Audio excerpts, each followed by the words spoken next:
حضرت الجلالة والنعت لخاتم الرسالة أما بعد أعوذ بالله من الشيطان الرجيم بسم الله الرحمن الرحيم وقال الملك ائتوني به إلى آخر أو كما قال سورہ یوسف کا درس چل رہا ہے۔ پچھلے درس میں خوابوں کی تعبیر اور اس کے آداب کا ذکر تھا۔ آج جناب یوسف علیہ السلام کی رہائی اور اس میں متعلقہ آداب ہے۔ فرمایا وقال الملک ائتونی بہ، بادشاہ نے اپنے اس وزیر سے کہا کہ جناب یوسف علیہ السلام کو میرے پاس لے آؤ۔ پیغام بھیجا، جو قاصد تعبیر معلوم کر کے آیا ان دو قیدیوں میں سے ایک جس نے دوبارہ بادشاہ کی جو ہے خدمت پر بحالی اس کی ہوئی اس کو اللہ اکبر۔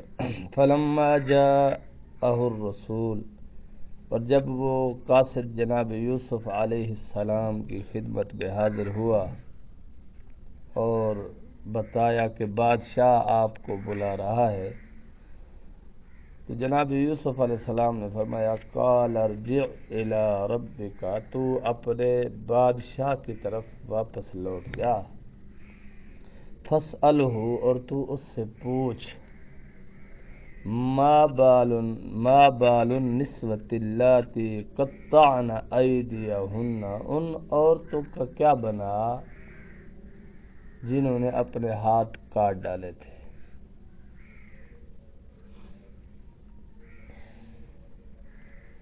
ان ربی بکیدہن علیم، بے شک میرا رب ان کے مکر و فریب کو جاننے والا ہے۔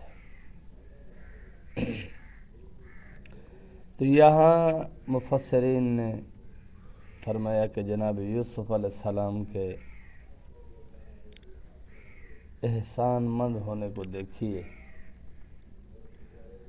کہ اس ساری مصیبت کا جو سبب عورت بنی ہے وہ زلیخا تھی، جو بادشاہ کی بیوی تھی، اور اسی الزام میں آپ کو جیل میں ڈالا گیا۔ لیکن جب بات اپنی صفائی پیش کرنے کی آئی تو یوسف علیہ السلام نے یوں نہیں فرمایا کہ اس عورت سے پوچھو، فرمایا ان عورتوں سے پوچھو جنہوں نے اپنے ہاتھ کاٹ لیے تھے، اپنی بیوی سے نہ پوچھو۔ تو جہاں کا نمک کھائے بندہ، کہتے ہیں کہ نمک حلال کرنا، یہ یوسف علیہ السلام نے پیغام دیا ہے۔ اس لیے مشہور کہاوت میں کہا جاتا ہے کہ جس گھر میں جاؤ تو اندھے بن کر جاؤ کہ ان کی خواتین کو نہ دیکھو، اور جب اس گھر سے باہر نکلو تو گنگے بن کر نکلو، یعنی اس گھر کے عیبوں کو بیان نہ کرو،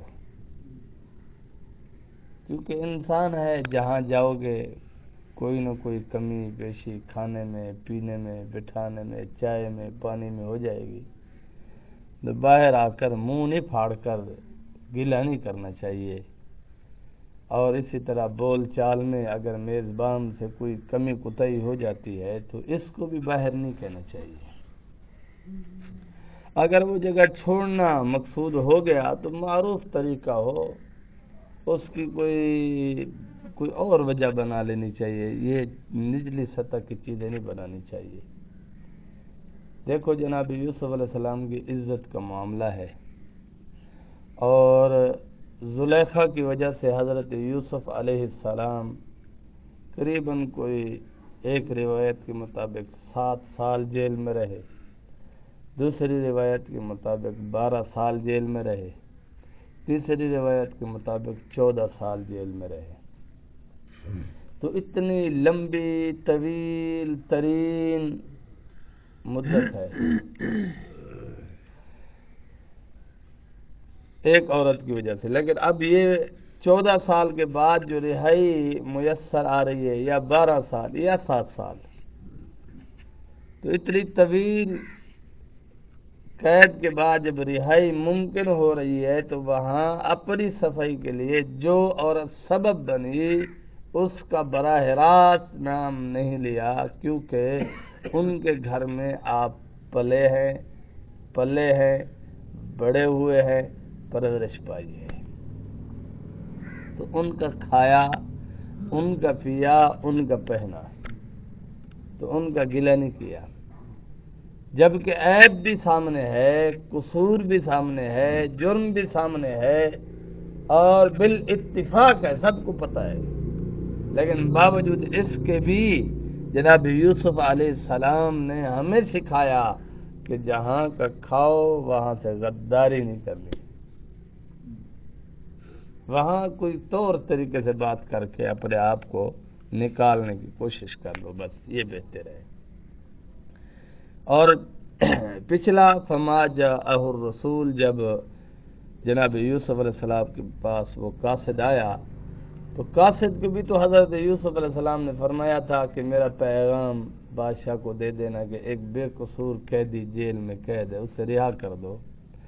اب جب وہ آیا تو یوسف علیہ السلام نے کوئی گلہ نہیں کیا، قال ارجع، تعبیر پوچھی تو سیدھی سیدھی تعبیر بتا دی، اور یہاں لینے آیا تب بھی گلہ نہیں کیا، کہا جاؤ پہلے بادشاہ سے اور اس سے سوال کرو کہ ما بال النسوۃ اللاتی قطعن ایدیہن، ان عورتوں کا کیا بنا جن عورتوں نے اپنے ہاتھ کاٹ لیے تھے، ان ربی بکیدہن علیم، بے شک میرا رب ان کے مکر و فریب سے خوب واقف ہے۔ قال ما خطبکن، بادشاہ نے ان عورتوں سے کہا جنہوں نے ہاتھ کاٹ لیے تھے کہ کیا حال ہوا تھا اس وقت، کیا ماجرا ہوا تھا، کیا واقعہ ہوا تھا، اذ راوتن یوسف عن نفسہ، جب تم نے یوسف کو اپنے جی کی طرف بہلایا تھا، پھسلایا تھا۔ قلنا، تو ان عورتوں نے کہا حاش للہ، اللہ کی پناہ، ما علمنا علیہ من سوء، ہمارے سامنے یوسف کی کوئی برائی نہیں آئی جو ہم جانتی ہوں۔ اب عزیز مصر کی بیوی زلیخا بھی بول پڑی، حالانکہ کوئی ذکر نہیں ہے، لیکن جب دیکھا کہ ساری عورتیں جناب یوسف علیہ السلام کے پاک دامن، پاک باز ہونے کی گواہی دے رہی ہیں، تو قالت امرأۃ العزیز الآن حصحص الحق، تو عزیز مصر کی بیوی نے کہا کہ اب چونکہ حقیقت واضح ہو گئی ہے، ظاہر ہو گئی ہے، تو میں بھی سیدھی بات کرتی ہوں، انا راودتہ عن نفسہ، میں نے ہی یوسف کو پھسلایا تھا، وانہ لمن الصادقین، یوسف تو سچے آدمی ہیں۔ ذالک، جناب یوسف علیہ السلام نے ایسا کیوں کیا؟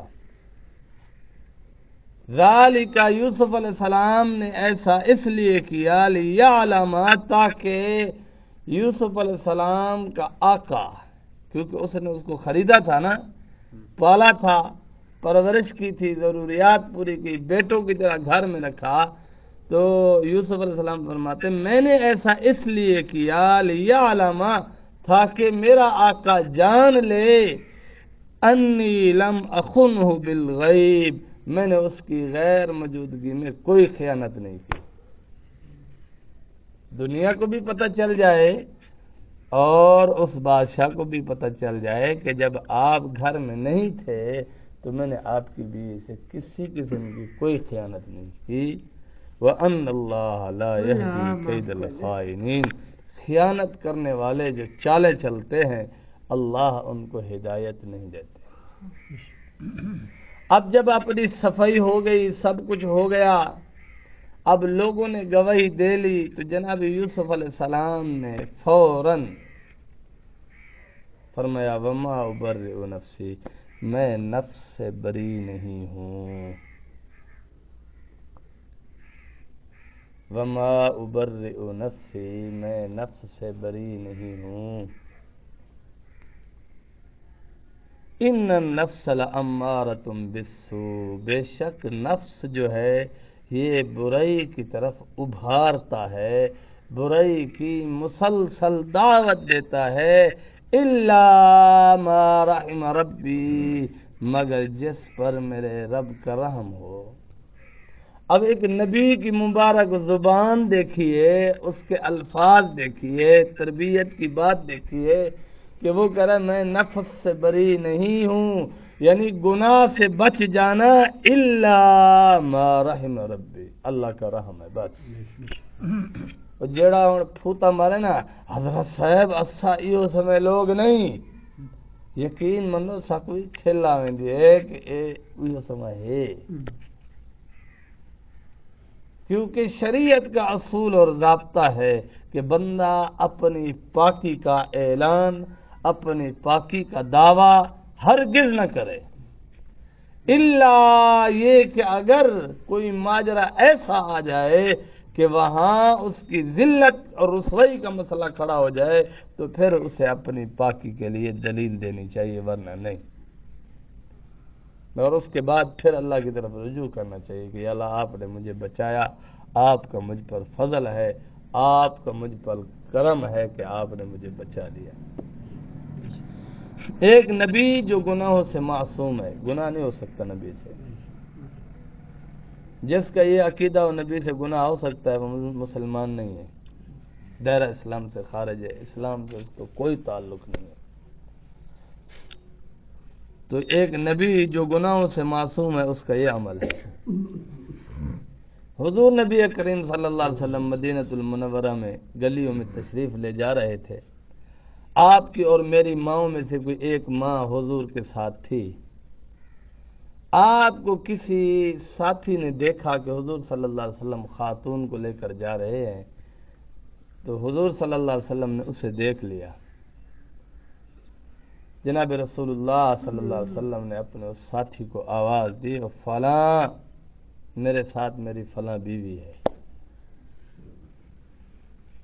کہیں اسے شبہ نہ ہو جائے کہ حضور صلی اللہ علیہ وسلم پتہ نہیں کون سی خاتون کو لے کر جا رہے ہیں ساتھ. ہوں آدھے نا اسا سوتر کو پچاون گیا ہمیں ملیر کو چاہیے نہ ہم مسات کو چاہیے نہ ہم. یہ تو محرم رشتے نا، غیر محرم رشتے نا، محرم نہیں ہے. محرم تو ہے باپ، بھائی، بیٹا، سمجھ آ رہی ہے، شوہر اور دادا، نانا، یہ ہے.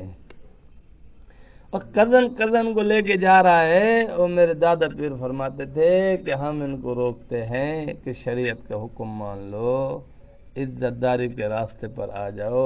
یہ کہتے ہیں حضرت خالوزاد بھائی، ماموزاد بھائی، یہ پھپھیزاد بھائی، جب ہم ذات بھائی ہو جاتے ہیں پھر آ کر ہمیں کہتے ہیں حضرت سب کم تو ٹپ گیا، اگے لگ گیا، ہوں کی کرنا چاہیے، کی کرنا چاہیے، مکالا ہو گیا تو پھر مکالا ہو گیا. بس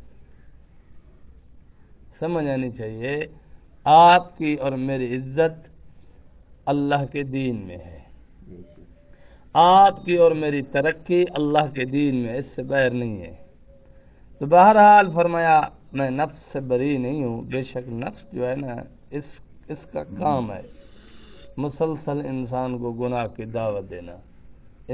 ہر انسان کا نفس انسان کو گناہ کی دعوت دیتا ہے.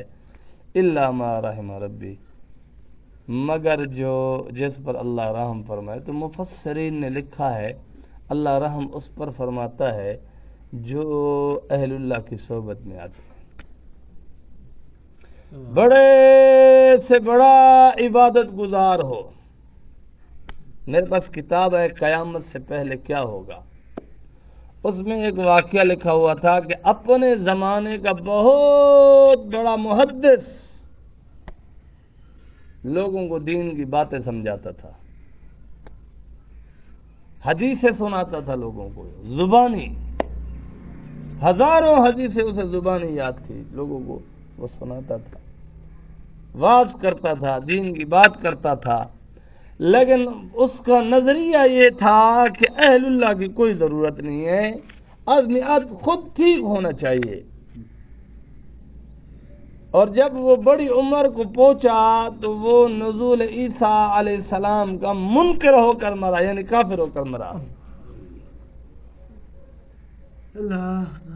بہت بڑا وقت کا محدث تھا، دین کے خدام میں شمار ہوتا تھا، لوگ کہتے تھے یہ دین کی باتیں کرتا ہے، یہ دین کی تبلیغ کرتا ہے، بہت بڑا ہے۔ بغیر اللہ والوں کی صحبت کے وہ کامیاب نہیں ہو سکے۔ اب بھی ہمارے جو اسلاف ہیں، اکابر ہیں، وہ اسی سلسلوں میں جڑے ہوئے ہیں، ان کا کوئی نہ کوئی اللہ والے کے ساتھ اصلاحی تعلق ہے۔ صحابہ نے حضور صلی اللہ علیہ وسلم سے اصلاح لی، تابعین نے صحابہ سے لی، تبع تابعین نے تابعین سے لی، اور یہ سلسلہ اب بھی ہے، قیامت تک جاری و ساری رہے گا، قیامت تک جاری و ساری رہے گا۔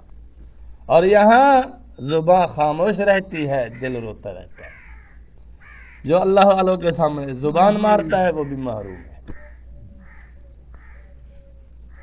اللہ والوں کے سامنے زبان مارتا ہے، زبان چلاتا ہے، یا ان کی غیبت، گلا، بدگمانی کرتا ہے، وہ بھی کبھی منزل مقصود کو نہیں پہنچ سکتا۔ تو اپنی عبادات پر کبھی مغرور نہ ہو۔ جواہر پارے میرے پاس ایک کتاب ہے، اس میں لکھا ہوا ہے، نہیں بلکہ ذم الہوا، علامہ ابن جوزی رحمۃ اللہ علیہ کی کتاب ہے، کہ ایک بندے نے 40 سال اذان دی لیکن اہل اللہ کی صحبت کا قائل نہیں تھا۔ کونوا مع الصادقین، قرآن کے اس حکم کی صداقت کو نہیں مانتا تھا۔ آخر میں وہ ایک عورت پر فدا ہو کر اپنا دین بھی چھوڑ گیا تھا۔ اذان دینے کے لیے پہلے محراب پر اوپر جو ہوتا ہے اس پہ چڑھے تھے، کیا کہتے ہیں، ستون، اس پر چڑھ کر وہ جگہ بنی ہوتی تھی، چھت پر وہ اذان دیتا، تو ساتھ عیسائیوں کا گھر تھا، وہاں اس کی نظر پڑی، نوجوان لڑکی کو دیکھا، اس پر فریفتہ ہو گیا۔ اس دن کی اس نے نماز نہیں پڑھی، اذان دے کر چلا گیا۔ اس نے کہا اگر مجھ سے عشق اور محبت کرنی ہے تو پہلے اپنا دین چھوڑ دو، تو اس نے دین چھوڑ دیا۔ کوئی بھی سبب بن جاتا ہے انسان کا کہ انسان دین سے محروم ہو جاتا ہے، اور کئی لوگ ایسے ہوتے ہیں کہ ایسے مر جاتے ہیں کہ ان کا کسی کو پتہ ہی نہیں ہوتا کہ یہ کافر ہو کے مرا ہے، ان کے کفر کا قیامت والے دن پتہ چلے گا ہمیں۔ تو اس لیے اللہ والوں کی صحبت ضروری ہے، جس کے ساتھ آپ کا دل متوجہ ہو اس کے ساتھ وقت رکھو، اصلاح لو۔ اے نہیں حضرت ہے بس اللہ والے دے کہہ لیں، جڑا ونجے ہوندے کول بہ ونے، جڑا ونجے ہوندے کول بہ ونے، جڑا ونجے ہوندے کول بہ ونے، جڑا ونجے ہوندے کول بہ ونے، یہ گال بالکل سمجھ آندی ہے، لیکن جڑا ونجے ہوں تو اصلاح کے نے یہ سمجھ نہیں آندی۔ یہ فراڈ ہے، دھوکہ ہے، بدماشی ہے، اور ایک نمبر دا احسان بھی جھوٹا اور مکار ہے۔ اصلاح صرف ایک سے لے جاتی ہے، ہر ایک سے اصلاح نہیں۔ سب اللہ والوں کی زیارت کرو، لیکن اصلاحی تعلق جو تعلق خاص ہے، اپنی امراض کو، اپنی بیماریوں کو بتا کر اصلاح لو، وہ ایک ہوتا ہے بس۔ بہرحال ان ربی غفور الرحیم، بے شک میرا رب مغفرت فرمانے والا ہے، رحم فرمانے والا ہے۔ وقال الملک ائتونی به استخلصه لنفسی، بادشاہ نے کہا کہ یوسف علیہ السلام کو میرے پاس لے آؤ، میں اس کو اپنا خاص آدمی بنانا چاہتا ہوں۔ فلما کلمہ، جب اس سے بات کر لی، جب یوسف علیہ السلام تشریف لے آئے، اس سے کلام کیا، یعنی پھر سے اپنا خواب بتایا۔ یوسف علیہ السلام نے بادشاہ کو خواب کی تعبیر بتائی، تو آتے ہی جناب یوسف علیہ السلام نے جو بادشاہ کو سلام کیا وہ عربی زبان میں تھا، اور جو دعا دی وہ عبرانی زبان میں تھی۔ اور پھر جو اس بادشاہ کی ذاتی زبان تھی اس میں اس کو جواب دیا۔ تو مفسرین نے لکھا کہ یہ فن ہے زبان، تو فنون پر مہارت بھی ضروری ہے۔ کھٹارا صوفی بو آندی ہوئے منہ چھبل دے پتر کو پتہ نہیں کیا کہ بندہ یار، جی دنیا چھوڑ دو، جی بزنس چھوڑ دو، جب کاروبار چھوڑ دو، یہ روٹی روزی کمانا چھوڑ دو، یہ توکل ہے۔ توکل کیا ہے؟ اللہ پر بھروسہ کرنا کیا ہے؟ حضرت علی المرتضی رضی اللہ عنہ سے کسی نے آ کر پوچھا، حضرت توکل کیا ہے؟ اللہ پر بھروسہ کرنا کیا ہے؟ حضرت علی المرتضی رضی اللہ عنہ اس وقت اپنے ہاتھ میں کوئی سواری لیے ہوئے تھے، تو ایک پتھر لے آئے، اس کو اس کے ساتھ باندھ لیا، کہ بھئی نماز کا ٹائم ہو رہا ہے، نماز پڑھتے ہیں، تو اس کو باندھ کر مسجد کی طرف جا رہے تھے، تو فرمایا اب میں اللہ پر بھروسہ کرتا ہوں کہ میری سواری کہیں نہیں بھاگے گی۔ پہلے باندھا، مضبوطی سے باندھا، مضبوط پتھر سے باندھا کہ اس کو گھسیٹ کر لے جانا بھی اس کے لیے ممکن نہیں۔ پھر فرمایا اب مجھے اللہ پر بھروسہ ہے کہ میری سواری کہیں نہیں جائے گی۔ اس کو ایسے بے مہار چھوڑ کر یوں نہیں کہا کہ اللہ پر بھروسہ، اس کو توکل کہتے ہیں۔ توکل اللہ پر بھروسہ کہ سبب اختیار کرتا ہے لیکن سبب پر یقین نہیں ہے، یقین اللہ پر ہے۔ میں دکانداری کر رہا ہوں لیکن مجھے روٹی روزی اللہ دے گا، میں کھیتی باڑی کر رہا ہوں لیکن مجھے روٹی روزی اللہ دے گا، میں جانوروں کو پال رہا ہوں مجھے روٹی روزی اللہ دے گا۔ تو یہ توکل۔ تو فنون کی زندگی میں بھی ہمارا اعتبار اور یقین اور ان کو حاصل کرنا بھی ضروری ہے۔ اور اس چیز سے بادشاہ بہت متاثر ہوا۔ بادشاہ نے کہا، بادشاہ نے کافی ساری زبانیں وہ جانتا تھا، ان زبانوں میں کلام کیا، تو یوسف علیہ السلام نے ان زبانوں میں بھی انہیں جواب دیا، لیکن یہ دو زبانیں عربی اور عبرانی زبان اضافی آپ نے اس کے سامنے بولی، تو وہ بادشاہ حیران ہو گیا کہ یہ واقعی قابل آدمی ہے، عقل مند دانا آدمی ہے، اور یہ فنون کا ماہر آدمی ہے۔ آپ کے دل میں اس کی قدر بڑھی تو بادشاہ نے کہا قال انک الیوم لدینا مکین امین، آج کے بعد آپ ہمارے ہاں بہت عزت والے، احترام والے، وقار والے ہو۔ سبحان اللہ۔ اور بادشاہ نے کہا آپ نے خواب کی تعبیر بتا دی یوسف، اب یہ جو قحط والے 7 سال آئیں گے، ایسا کون قابل آدمی ہے جو پہلے خوشحالی والے 7 سال کے غلے کو جمع رکھے اور جب قحط والے آئیں ان میں صحیح تقسیم کر دے۔ تو جناب یوسف علیہ السلام نے اس کا واضح بہترین حل، ایجنڈا، ہر چیز بتائی۔ مفسرین نے لکھا کہ بادشاہ نے جناب یوسف علیہ السلام کو 1 سال اپنے دوبارہ دربار میں رکھا، وہاں آپ کے اعمال کو دیکھا، آپ کے کردار کو دیکھا، مشاہدہ کرنے کے بعد جب 1 سال ہو گیا، آپ نے یوسف علیہ السلام سے رائے لی کس کو ہم وزیر خزانہ بنائے؟ قال اجعلنی علی خزائن الارض، جناب یوسف علیہ السلام نے فرمایا مجھے آپ اپنی زمین کے خزانوں کا انچارج بنا لو۔ جب بادشاہ نے آپ کو انچارج بنایا تو ساتھ یوسف علیہ السلام فرمایا انی حفیظ علیم، بے شک میں ان کی حفاظت بھی کر سکتا ہوں اور ان کی تقسیم کے بارے میں، ان کی حفاظت کے متعلق جو علوم ہیں مجھے وہ بھی حاصل ہے، میں ان پڑھ نہیں ہوں۔ سبحان اللہ۔ حضور صلی اللہ علیہ وسلم کے پاس ایک آدمی آیا، کہا یا رسول اللہ فلاں منصب مجھے، فلاں ذمہ داری عطا کر دو۔ حضور نے فرمایا نہیں،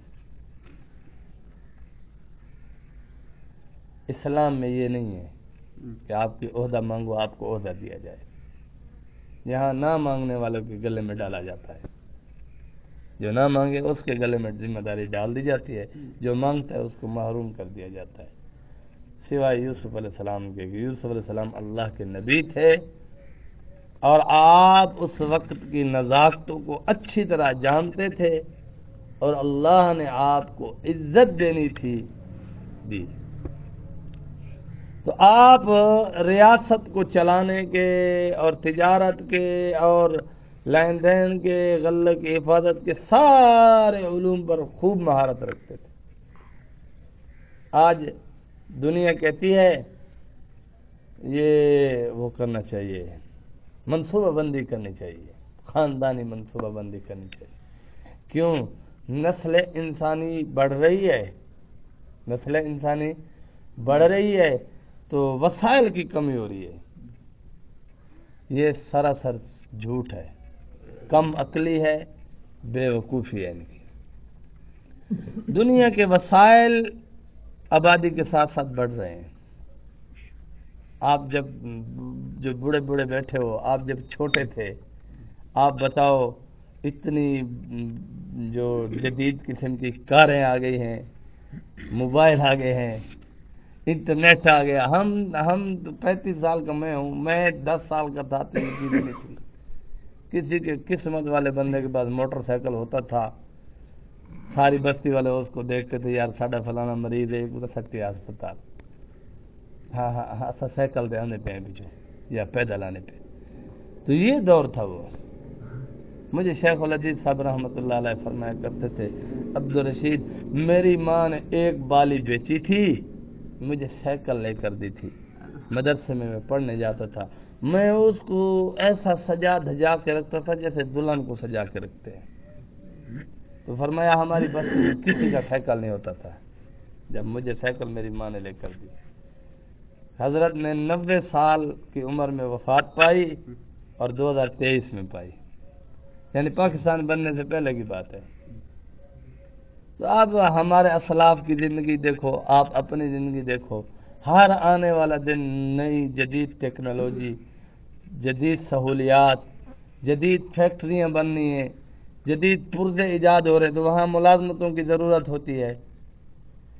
اسلامی نظام پر اگر آج بھی یہ دنیا آ جائے تو کوئی بندہ بھی غریب نہیں رہے گا.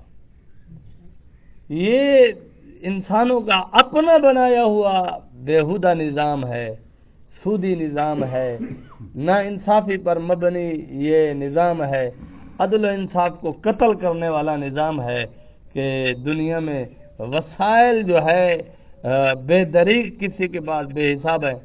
اب پاکستان کا قانون دیکھ لو، جو 18 گریڈ کا افسر ہوگا اس کو 1 لاکھ 1.5 لاکھ 2 لاکھ تنخواہ بھی دیتے ہیں، گاڑی بھی فری دیتے ہیں، میڈیکل بھی فری دیتے ہیں، مکان بھی فری دیتے ہیں. جو بیچارہ وہ کوئی 4م 5م کا درجے کا ملازم ہوتا ہے اس کو 40-50 ہزار تنخواہ دیتے ہیں، باقی سواری بھی اس کی اپنی، گھر بھی اپنا، میڈیکل بھی اپنا کرے. اور پاکستان کے عام شہریوں کو دیکھ لو، جو سارا دن بیچارہ مزدوری کرتا ہے، اس کو گورنمنٹ جو ہے 10,000 ٹیکس لگا کے بلوں میں بھیج دیتی ہے، 20,000 بلوں میں ٹیکس لگا کر بھیج دیتی ہے. یہ ظلم ہے سارا. یہ انسانوں کا بنایا ہوا غلط نظام ہے. اگر یہ اسلامی نظام کو اپنا لیں، معاشرے میں کوئی غریب نہیں رہے گا، سب خوشحال ہو جائیں گے، سب جو ہے خوشی خوشی زندگی گزاریں گے. کوئی بھوکا نہیں سوئے گا، کوئی پیاسا نہیں سوئے گا، کوئی جو ہے پریشان حال نہیں سوئے گا، کوئی جو ہے طبی سہولیات سے محروم نہیں رہے گا. فلانا بیمار ہاتھ دوائی بھی نصیب نہیں تھی، مر گئے. مرنا تو ہے لیکن اس کو میڈیکل کی سہولیات گورنمنٹ کی طرف سے وافر مقدار میں مہیا تھی، لیکن وقت آ گیا چلا گیا. سادے کو ونجو دوا گنن ہسپتال 2.5 گھنٹے پہلے لائن لگو. میں ڈاکٹر صاحب کو اندر آ کے میں کہ ڈاکٹر صاحب ناراض نہ تھی وے، 2.5 گھنٹے جو میں لائن لگ دے تھوڑے تک پجا، تھوڑا کیا خیال ہے میں حالی مریض ہاں؟ آخر کیا مطلب؟ میں کہ میں تکڑا، اگر میں مریض ہوں تو میں ڈھیپ مارا رستے تین تک پجی کا نہ سکا جڑا میں بارو حال تھے میرے نال. آخر والدہ چیک نہ کروں، میں کہ ہوں مہربانی کرو باڑا ہے ایویں تو بلا تو نہ گھڑ تے کو ویسے دسے نہ پیا میں.